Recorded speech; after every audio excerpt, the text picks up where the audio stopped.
እነዚህ የሙንዳሪ ጎሳ አባላት የጎረቤት ሀገር የደቡብ ሱዳን ማህበረሰብ ናቸው። ሙንዳሪዎች የከብቶች ሽንት ሜካፕ እስከሚሰሩበት የአመድ ብጥብጥ እስከ ማዘጋጀት ጀምሮ ንጽህናቸውን ይጠብቁበታል። እነዚህንና የመሳሰሉትን የሙንዳሪ ማህበረሰብን አስደናቂ ባህል፣ አኗኗርና አጠቃላይ ህይወታቸውን በማሳያችን እናሳያችኋለን። አብራችሁን ቆዩ።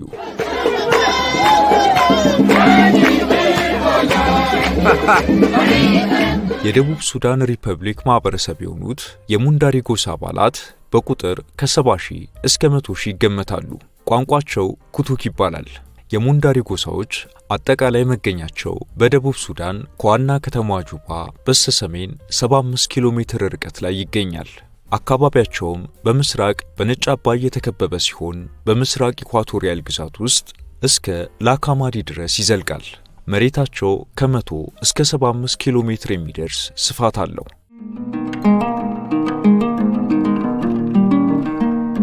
ወንዶች ለአቅመ አዳም ሲደርሱ ከቤተሰቦቻቸው ተነጥለው ከተመረጡ አዛውንቶች ጋር ለ3 ወራት እምነታዊ ሥርዓትንና የኑሮ ዘይቤን ሲማሩ ይቆያሉ። ከዛም 3 ወሩ ሲጠናቀቅ በሚታየው መልኩ ግንባራቸው ላይ የመስመር ጠባሳዎች ተደርገውላቸው ወደ ማህበረሰቡ ይቀላቀላሉ። በሙንዳሪ ጎሳ ባህል ውስጥ ከብቶች በሃይማኖት በልደትና በጋብቻ ውስጥ ትልቅ ሚና ይጫወታሉ። ከብቶች የሀብትና የሥልጣን ምንጮች ናቸው። የእያንዳንዱ ሙንዳሪ የኑሮ ደረጃ የሚወጣለት ባሉት የከብቶች ብዛት ነው። አንዳንዴ የከብቶቹ አስፈላጊነት ከሰው ሕይወትም በልጦ የሚገኝበት ጊዜ አለ። በጎሳው ውስጥ የአንድ ግለሰብ ተደማጭነትና የሚሰጠው ሥልጣን ባሉት የከብቶች ብዛት ይወሰናል።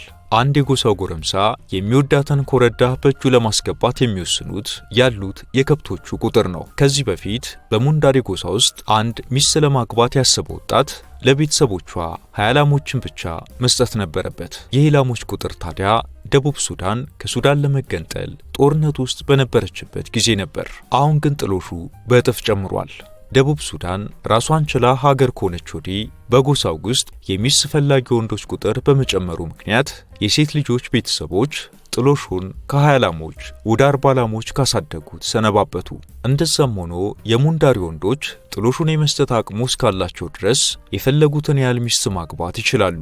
ነገር ግን አንዴ ለማግባት 40 ከብት ካቀረቡ 2 እና 3 ሚስቶችን ባሰቡ ቁጥር የሚጠየቁትን የከብት ብዛት ማሰብ ነው። ይሄም የጥሎሽ መብዛት ብዙዎቹን የሙንዳሪ ወንዶች በአንዲት ሚስት እንዲወሰኑ አድርጓቸዋል። ሴቶቹ ከከብቶቹ ማደሪያ የሰበሰቡትን እበት ኩበት እስኪሆን በማድረቅ ያቃጥሉታል። ከዛም በሚገኘው አመድ ውበታቸውን ለመጠበቅ ከከብቶች ሽንት ጋር በመቀላቀል የጎሳው አባላት ፊታቸውን ይቀቡታል። ከዚህም ባለፈ ከብቶቻቸውን ከትንኞች ንክሻ ለመከላከል ቆዳቸውን ይቀቡላቸዋል። ሙንዳሪዎች የአመድ ብጥብጡን እንደ የጥርስ ሳሙና ተጠቅመው ጥርሳቸውን ያጸዱበታል። በአጠቃላይ በሙንዳሪዎች ዘንድ የከብቶች ሽንት እጅን፣ ፊትን፣ ጥርስንና ጸጉርን ለማጽዳት ያገለግላል። የሙንዳሪ ወንዶች ሆን ብለው ጸጉራቸውን በከብቶች ሽንት ይታጠባሉ። ምክንያታቸው ደግሞ በሽንት ውስጥ ያለው ዩሪክ አሲድ ጸጉራቸውን ስለሚያቀላው ወይም ደግሞ ወደ ቢጫነት ስለሚቀይረው ነው። በማህበረሰብ ውስጥ ቢጫ ጸጉር ወይም ብርቱካናማ ጸጉር እንደ ትልቅ ውበት ይቆጠራል።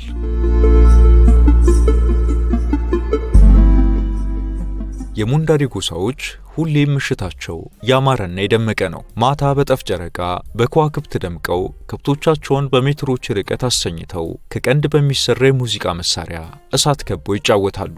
ሙንዳሪዎች የራሳቸው የሆነ ባህላዊ ሙዚቃ ያላቸው ሲሆን ሙዚቃ የሙንዳሪ ባህልና ወጎች በአፍ ከትውልድ ወደ ትውልድ የሚተላለፍበት መንገድ ነው። ብዙዎቹ ዘፈኖችም ባህልና ወጎችን ከትውልድ ወደ ትውልድ ከማስተላለፍ ባለፈ በህብረተሰብ ውስጥ የሚፈጸሙ ጥፋቶችን ለማስተካከል መልካምነት፣ ልግስናና ሌሎች የሙንዳሪ አንኳር እሴቶች የሚንጸባረቁባቸው ናቸው። የጎሳው ወጣት ወንዶች ያን ያህል እንቅልፍ አይተኙ። ምክንያቱም ሌሊቱን ሙሉ በሙዚቃቸው እየተዝናኑ ከብቶቻቸውን ከጅብ ከቀበሮና ከተኩላዎች በዋናነትም ከከብት ነጂ ወራሪዎች ሲጠብቁ ያድራሉ። ምክንያቱም በደቡብ ሱዳን በርካታ አርብቶ አደር ማህበረሰቦች መካከል የከብት ዝርፊያ የተለመደ ባህል ነው።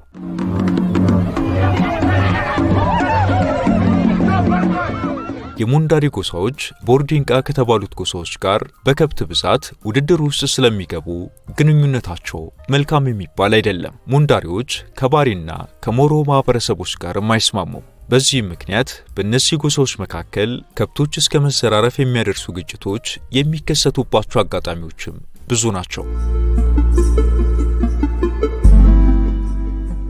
የሙንዳሪ ወንዶች ገና ከልጅነታቸው ጀምሮ ከባባር ትግሎችን እርስ በርስ በማድረግ እንደ ትርፍ ጊዜ ማሳለፊያና በዛውም እንደ አካል ማጎልበቻ ይወስዱታል። በዚህ ሙንዳሪዎች በመደበኛነት የትግል ውድድሮችን ያዘጋጃሉ። አሸናፊዎች በእድሜ ጉልበታቸውን እስኪያጡ ድረስ ውድድሮችን ያደርጋሉ።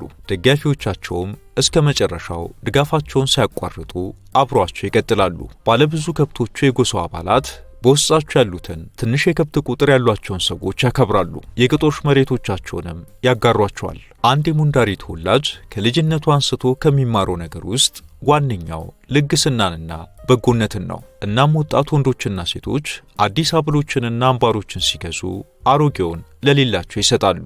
የሙንዳሪ ጎሳዎች የክርስትናና የራሳቸውን ባህላዊ እምነት በመቀላቀል ሃይማኖት አድርገው ይከተላሉ።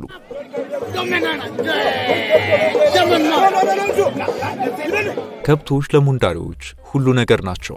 የሚገዙት ነገር ሲኖር ሸጠው በገንዘብ ይቀይሯቸዋል። ማግባት ቢፈልጉ ለሙሽሪት ቤተሰቦች 40 ቆጥረው ይሰጧቸዋል። ወተታቸው ዕለት ተዕለት ምግባቸው ነው። አንገታቸው ላይ ወቅተው ደማቸውን ይመገባሉ። ታዲያ እነዚህ የህብረተሰቡ ሁሉ ነገር የሆኑት ከብቶች እንዳለመታደል ሆኖ የማህበረሰቡ ከፍተኛ የግጭት መነሻ ምንጮች ናቸው። ይሄውም ትልቁ ግጭት የሚፈጠረው በከብቶቹ ባለቤትነት ላይ ነው። እንስሳቱ ከመብዛታቸው የተነሳ ባለቤቶቻቸው ከብቶቻቸውን በመልክ አይለዩአቸውም። እናም ከአንዱ ወደ አንዱ ሲቀላቀል ሁሌም ጸብ ይፈጠራል።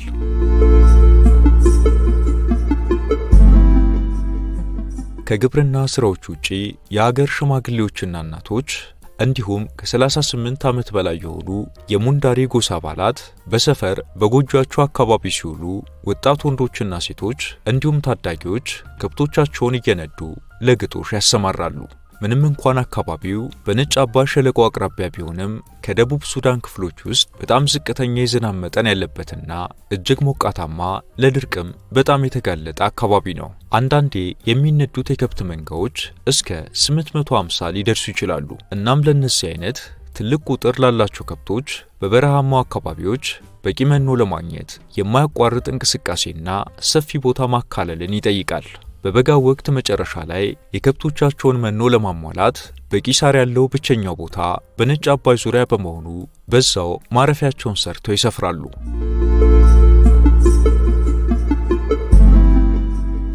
የሙንዳሪዎች መተዳደሪያ በግብርናና በከብት እርባታ ላይ ያተኮረ አርሶና አርብቶ አደሮች ናቸው። ሙንዳሪዎች መታወቂያቸው ባለግዙፍ ቀንድ የሆኑት ከብቶቻቸው ናቸው። እነዚህ ሎንግ ሆርን የሚባሉት ወይም ባለረጅም ቀንዶቹ የከብት አይነቶች አንኮሌዋትሱ ይባላሉ። እነዚህ ከብቶች ከ2000 ዓመታት በፊት ምንጫቸው ህንድ እንደሆነች ሲነገር ዝርያቸው በግብጽ በኩል አድርጎ ምስራቅ አፍሪካ እንደደረሰና ዛሬ ላይ የአፍሪካ የከብት ዝርያዎች አካል ናቸው። አንዳንድ ጥናቶች እንደሚያመለክቱት የአንኮሌዋቱሲ ከብቶች ትላልቅ ቀንዶች ለሞቃታማ የአየር ጠባይ በከብቶቹ ሰውነት የሚገባውን ሙቀት ለመበታተን እንደሚረዳቸው ይገለጻል። ሙንዳሪዎች በግና ፍየሎችም ከሚያረቧቸው እንስሳት ውስጥ ይገኛሉ። ሙንዳሪዎች ከከብት ማርባት ጎን ለጎን ከሚያመርቷቸው ሰብሎች ውስጥ ዋና ዋናዎቹ ማሽላ፣ በቆሎና ኦቾሎኒ ናቸው።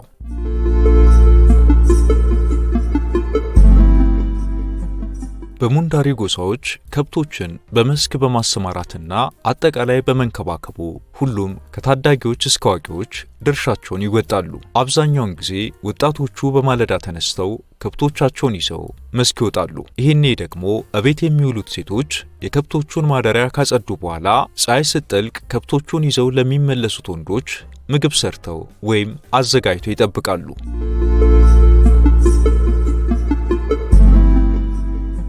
ደቡብ ሱዳን ከሰሜን ሱዳን ከመገንጠሏ በፊትና የእርስ በርስ ጦርነቱ ከመደረጉ በፊት ሙንዳሪዎች መሳሪያ የሚባል ነገር በእጃቸው አይዙም ነበር። ጦርነቱ ከተቀሰቀሰ በኋላ ግን ሳይፈልጉ በየመንገዱ ከሚያገኙት የወታደር አስክሬን ላይ ጠመንጃዎችን ወስደው መታጠቅ ጀመሩ።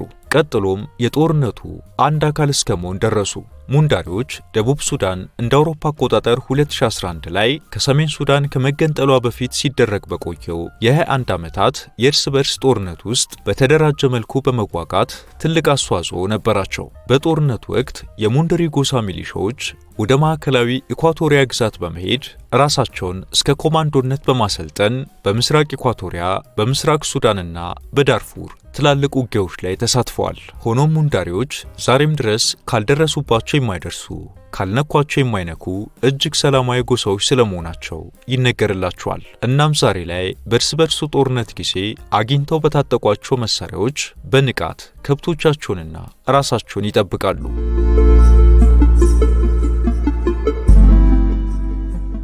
ዛሬ ላይ የሙንዳሪዎች የአኗኗር ዘይቤ ቀስ በቀስ እየተቀየረ እንደሆነ ይገለጻል። የሙንዳሪ ጎሳ ወጣት ከከብቶች ጋር የመዋሉን ሕይወቱን ለመተው ሌላ ሕይወት አልሟል። ወጣቶች ከብቶቹን በሚጠብቁበት ጊዜ በቻይና ስማርትፎኖች የውጭውን ዓለም ሲመለከቱ ያሉበትን ሕይወት እየወደዱት አይደለም። በዛ ላይ የሙንዳሪ ጎሳዎች ለዘመናት ከኖሩበት አካባቢ ምናልባትም ሊያፈናቅል የሚችል ፕሮጀክትም አለ።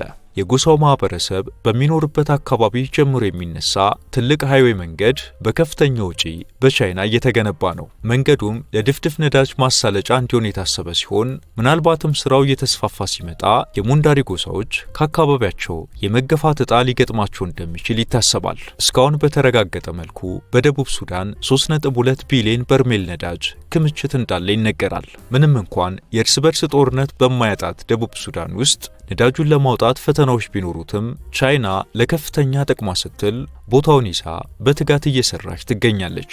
የደቡብ ሱዳን ምድር በአፍሪካ ሶስተኛው ትልቁ የነዳጅ ክምችት እንደሆነም ተንታኞች ይገልጻሉ።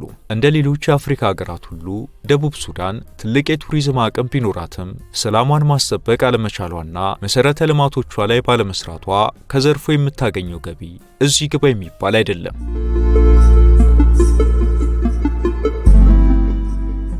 በእርግጥም ከዚህ በፊት እንደ አውሮፓ አቆጣጠር በ1980ዎቹ መጀመሪያ ላይ የኤስፒኤልኤ ታጣቂ ቡድን የሙንዳሪ ጎሳዎችን መሬቶች እንደ መሸሸጊያ በተጠቀመባቸው ዓመታት ሙንዳሪዎች ከፍተኛ ስቃይ ውስጥ ገብተው ነበር። በመጨረሻም ሁኔታዎች ከአቅማቸው በላይ ሲሆኑ የተወሰኑ ስልጠና ወስደው ከመንግስት ጦር ጎን ተሰልፈው ለመዋጋት ተገደዋል።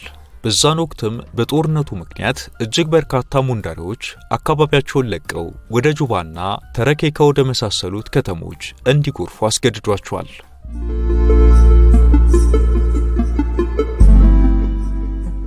የሙንዳሪዎች ዋና ዋና ሰፈሮች ቴሬካ፣ ገመዛይ፣ ማንጋላ፣ ሙኒ፣ ቶምቤክ፣ ቴንዴሎ፣ ታሊ፣ ሬጎ፣ ቴጆር፣ ሪጆንግ፣ ኩዌርና ኒዮሪ ናቸው።